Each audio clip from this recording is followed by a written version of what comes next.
अरे वो का है ना, हमारा अभी अभी नया नया शादी हुआ है। ये घर देख रहे हैं। इधर हम है ना अपने पति और अपने इन लॉज के साथ रह रहे हैं। बहुत ही मजा आ रहा है। ये तो गए। अब हमारा क्या होगा? का हमको इस शेयर्ड हाउस होल्ड में रहने दिया जाएगा? का हमारा हक बनता है? अरे दैया क्या होगा हमारा? So yes, this brings us to three very important questions. Number one, what is a shared household? Number two, what is a domestic relationship? And number three, does a woman have a right to claim residence in the shared household? तो ये हम जानते हैं प्रभा त्यागी versus Kuldeep देवी के case से, जिसमें supreme court ने हाल फिलहाल में बहुत ही सुंदर जजमेंट पास किया है। अब इस केस में क्या हुआ, ए जो कि पत्नी है की शादी हुई बी से जो कि पत्नी है। शादी के बाद दोनों साथ में एक शेयर्ड हाउस होल्ड में रहने लगे, जिसका मतलब है कि पति के घर वालों के साथ एक घर में रहने लगे। लेकिन क्योंकि कुछ समय पश्चात पति की मृत्यु हो गई तो घर वालों का रवैया एक ही तरफ बदल गया और एक को मजबूरन अलग घर में रहना पड़ा।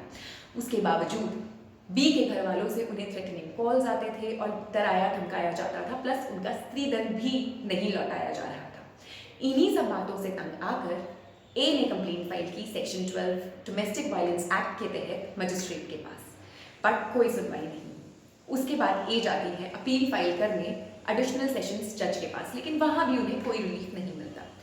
फाइनली वो जाती हैं हाई कोर्ट में और क्रिमिनल रिविजन फाइल करती हैं, लेकिन वहां पर भी उन्हें कोई रिलीफ नहीं मिलता।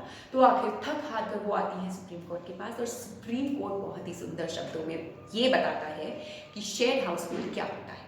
अब इसमें 3 कंपोनेंट्स आते हैं। शादी के बाद जब पत्नी या तो उस घर में रह चुकी हो या अभी भी रह रही हो, या फिर ना कभी रह रही थी ना रह रही है, लेकिन उसके बावजूद पति का अगर उस घर में कोई भी हिस्सा था, तो इन तीनों ही सिचुएशंस में वो पत्नी क्लेम कर सकती है कि उनका हक है कि वो उस घर में जाकर रह सके।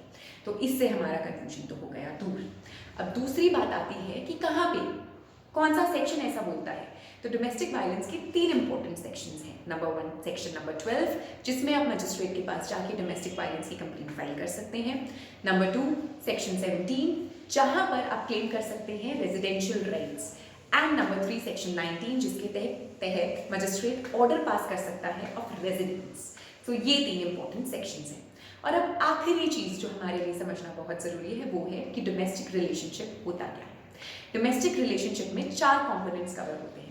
किसी भी रिलेशनशिप में अगर आप मैरिज के द्वारा, दूसरा मैरिज जैसे रिलेशन के द्वारा, तीसरा अडॉप्शन के द्वारा या चौथा कोसैंग्युनिटी के द्वारा घर वालों से जुड़े हुए हैं, तो वो सारे ही एलिमेंट्स आपको एक डोमेस्टिक रिलेशनशिप की डेफिनेशन में ले आएंगे और इन सभी कंडीशंस में आप कवर होंगे डोमेस्टिक वायलेंस एक्ट के तहत। तो बस इतनी सी बात है।